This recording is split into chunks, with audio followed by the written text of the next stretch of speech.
शुरुआत महिमा सिंह जी मैं आपसे करना चाहता हूं। आप 2010 में इस बिल को लेकर आई है ना, उससे पहले 96 में 2010 में आपने राज्यसभा से इसे पास भी कराया। अगर आप ओबीसी को रिप्रेजेंटेशन चाहते थे तो 2010 में ही जुड़वा देते ना, तो शायद इस बिल में ओबीसी का रिप्रेजेंटेशन आ जाता। लेकिन आज इसकी ये मांग करना आपको नहीं लगता राजनीतिक दबाव में, समाजवादी पार्टी, आरजेडी जैसे दलों के राजनीतिक दबाव में सोनिया जी ने मांग रखी है कि ओबीसी को रिप्रेजेंटेशन दिया जाए?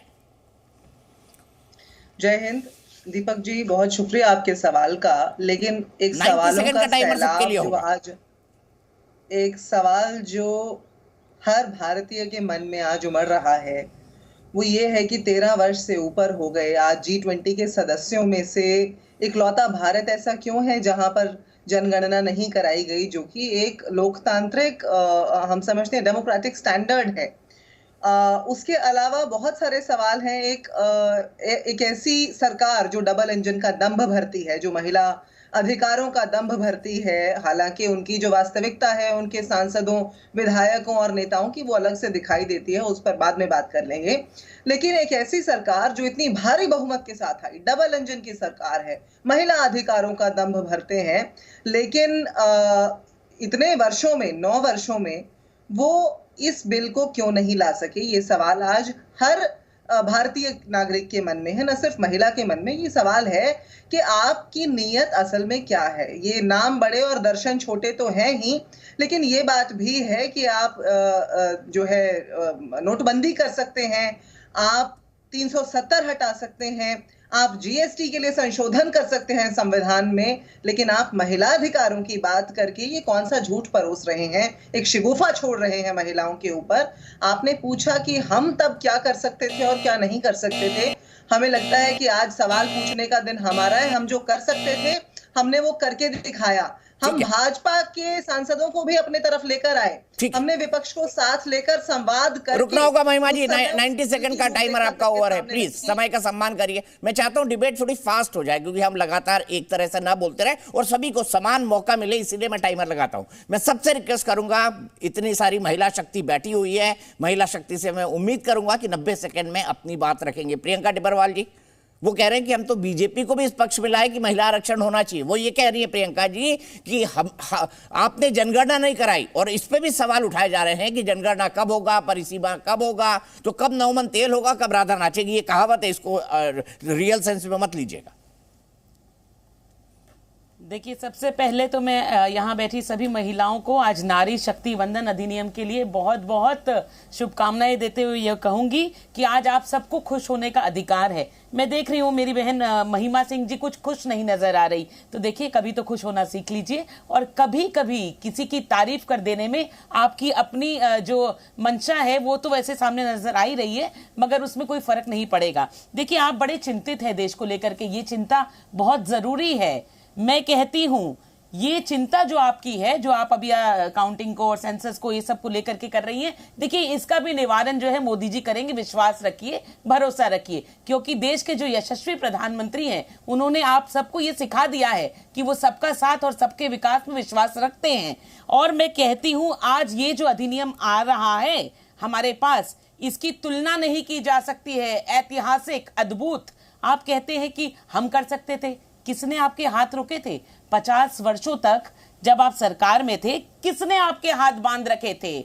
मैं एक एक करके आपको बताऊंगी कि आप क्यों नहीं कर पाए। सोनिया गांधी ने खुद कहा, सोनिया गांधी ने खुद कहा कि उनकी पार्टी में जो लोग मौजूद हैं वो इस बिल को पास नहीं करना चाहते। भारतीय जनता पार्टी ने आपका समर्थन किया था। भारतीय जनता पार्टी ने राज्यसभा में इस बिल को पास करने के लिए आपको पूरा समर्थन दिया था। फिर आप लोकसभा में इसको क्यों नहीं ले जा पाए? इसका जवाब आपको देश को देना होगा। देखिए, क्रेडिट लेना बहुत आसान है और लोग इस तरह की ओछी हरकतें भी करते हैं कि हमारा नाम कर दो, हमारा नाम कर दो। राजीव गांधी की बात भी ये लोग कर रहे थे, तो इस बात को लोगों के सामने स्पष्ट रूप से लाइए कि राजीव गांधी केवल ग्रामीण और शहरी स्थानीय निकायों की महिलाओं के लिए आरक्षण की बात कर रहे थे, जो कि कंप्लीट नहीं हुआ, वो बिल पास नहीं हुआ। बाद में नरसिम्हा राव जी के कहने पर वो पास हुआ। और फिर मैं कहूंगी, ठीक है प्रियंका जी, रुकना होगा आपको, आपका वक्त भी पूरा हुआ। समय का सम्मान करें हम आपस में, समय का सम्मान करें। महिमा जी, मैं सीधा सवाल मेरा आपसे, वो सही कह रही है कि नगरीय निकाय के चुनाव में राजीव गांधी जी लाए थे, सबसे पहली बार महिला आरक्षण 33% देना है, ये फैसला देवेगौड़ा की सरकार ने किया था, लेकिन बिल पास नहीं हो पाया था। मैं मौजूद था संसद में उस वक्त 1996 में जब ये बिल आया था, और मैंने इसीलिए शरद यादव जी की परकटी महिलाओं वाली बात कही।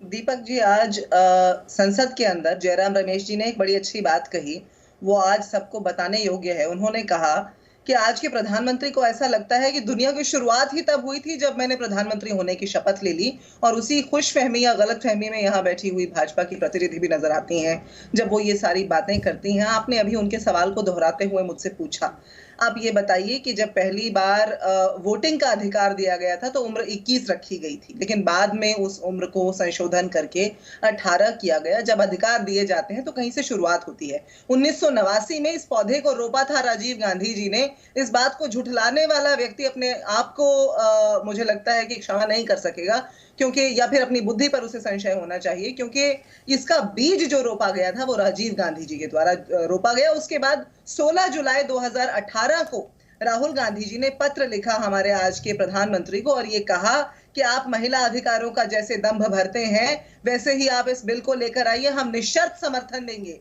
तो 2018 में वो जो पत्र राहुल गांधी जी ने लिखा था उसको अमल में लाते लाते इनको 5 साल लग गए, और उसके बावजूद भी आज जो इन्होंने किया है, एक तरह से खिलौना दिखा दिया महिलाओं को। अभी भाजपा की प्रवक्ता ने बोला कि हमें खुश रहने का अधिकार मोदी जी ने दे दिया, जैसे कि 2014 से पहले इनको और इनके बाप दादाओं को शायद भारतीय कहलाने में शर्म आती थी। जी नहीं, हमें खुश होने का अधिकार आज से बहुत पहले, आज से 75 वर्ष से भी ज्यादा पहले हमारे आजादी के परवानों ने इस भारत के हर नागरिक को दे दिया था। हमारे माता पिता ने, हमारे पूर्वजों ने दिया। मोदी जी ने आके हमें खुश होने का अधिकार नहीं दिया। हमें खुश होने का अधिकार देने वाले प्रधानमंत्री कोई नहीं होते। हाँ, आज जो वो अधूरी बात कर रहे हैं उसे तुरंत अमल में लाएं तो जरूर हम उनके लिए ताली बजाएंगे, वाहवाही करेंगे। ठीक है, समय का सम्मान करें। प्रियंका जी, आपका जवाब। वो कह रही है कि भाई जयराम रमेश ने कहा है कि प्रधानमंत्री मोदी जी को लगता है कि दुनिया उसी वक्त बनी जब वो प्रधानमंत्री बने। अधिकार जो है, मैं वही कहना चाहूंगी, किसी के बाप दादा को खुश होने का अधिकार जो है वो कांग्रेस सरकार से तो नहीं मिला। इस बात की कोई भी जो है वो ये नहीं है, और सबको इस बात को जानते हैं। लेकिन फिर से मेरा सवाल इनसे यही रहेगा, जब ये इतना कह रही है कि पौधा और बीज जिन्होंने बोया था, फिर सोनिया गांधी के हाथ क्यों बंधे थे? भाई इतनी पावरफुल पार्टी की लीडर है वो, क्यों नहीं लोकसभा में से पास करवा पाई? भाजपा ने तो आपका समर्थन किया था, फिर ये बिल क्यों नहीं पास हुआ? क्योंकि आपको सरकार में बने रहना था, और सिर्फ आपकी मंशा तो उससे स्पष्ट थी, आप कभी नहीं चाहती थी कि ये बिल पास हो। वरना उसके बावजूद ऐसी कमजोर सरकार जो एक बिल पास ना करवा पाए, उसके लिए हम क्या कहें? देखिए, आप जानती हैं कि ये सोनिया गांधी ने 2010 में एक स्टेटमेंट दिया था, और उस इंटरव्यू में उन्होंने कहा था कि कांग्रेस पार्टी का कोई भी नेता इस विधेयक के खिलाफ है, क्योंकि उन्होंने इसको पास करने के लिए अपनी मंशा नहीं दिखाई। ये बात जो है बिल्कुल हकीकत है, डॉक्यूमेंट्स के आधार पर कह रही हूं, और आपको भी अगर आप जाएंगे तो आपको ये पता चलेगा। तो आज जो है देखिए, बहुत समझ में आता है कि मोदी जी कुछ भी कर लें, इनको हमेशा जो है टिक्का टिप्पणी ही करनी है। आज देश कहां से कहां तक पहुंच गया, मगर इनको टिक्का टिप्पणी करनी है। ये औरतों के बारे में अभी कह रही थी, जब 3 तलाक था और 3 तलाक का विरोध मोदी जी ने किया, समर्थन किसने किया? इसी कांग्रेस ने। आज ये औरतों के अधिकार की बात करती हैं। मैं कहती हूं औरतें पलट के आपसे पूछेंगी कि आप औरतों के खिलाफ है या औरतों के साथ हैं। तो औरतों के साथ कौन है वो मोदी जी ने स्पष्ट करके दिखा दिया। जो देश की बेटी के साथ खड़ा है वो है देश का प्रधानमंत्री। ठीक है, बताइए महिमा सिंह जी, सीधा सवाल है, क्या हुआ था 3 तलाक के टाइम? देश जानता है कि वो है देश का प्रधानमंत्री जो सुबह लाल किले की प्राचीर से महिला अधिकारों की बात करता है, और शाम को उनकी गुजरात सरकार बलात्कारियों को रिहा करती है, बिल्किस बानो के बलात्कारियों को। और जब सर्वोच्च न्यायालय सवाल उठाता है और ये कहता है कि आपने किस बिना पे कर दिया, तो उनके पास कोई जवाब नहीं होता। वहां पर वो जो है बिल्कुल जवाब नहीं होता, मौन हो जाते हैं कोर्ट के सामने। तो ये मोदी सरकार की सच्चाई, आए दिन इनके विधायक सांसद बलात्कारों के आरोप में पकड़े जाते हैं। सबसे ज्यादा महिला अपराधों के आरोप इनके सांसदों और विधायकों पर हैं। रिकॉर्ड की बात बता रही हूं। और तो और आप ये देख लीजिए कि आज सबसे ज्यादा विधायक और सांसदों वाली जो फहरिस्त है, महिला विधायक और सांसदों वाली, उसमें भाजपा ऊपर के 3 में भी नहीं आती। कांग्रेस टॉप 3 में मौजूद है। सबसे पहले तृणमूल कांग्रेस, उसके बाद आम आदमी पार्टी और उसके बाद कांग्रेस, तीनों इंडिया पार्टनर्स हैं।